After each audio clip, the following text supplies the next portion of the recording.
struggle at Standing Rock Reservation in the United States has captivated the world.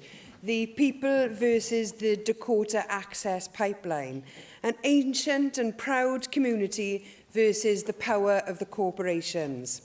In a year where the millionaires and billionaires seem to be winning everything, Standing Rock shows that popular resistance can still win.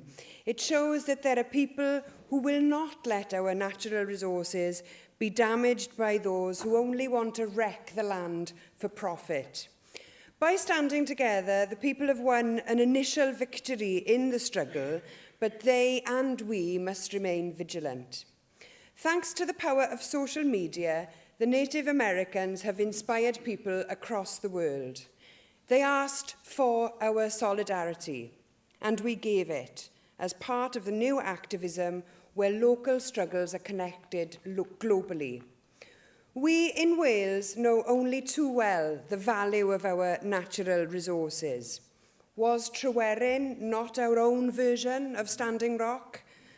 Remembering our own Welsh history, let us say today that Wales stands with Standing Rock.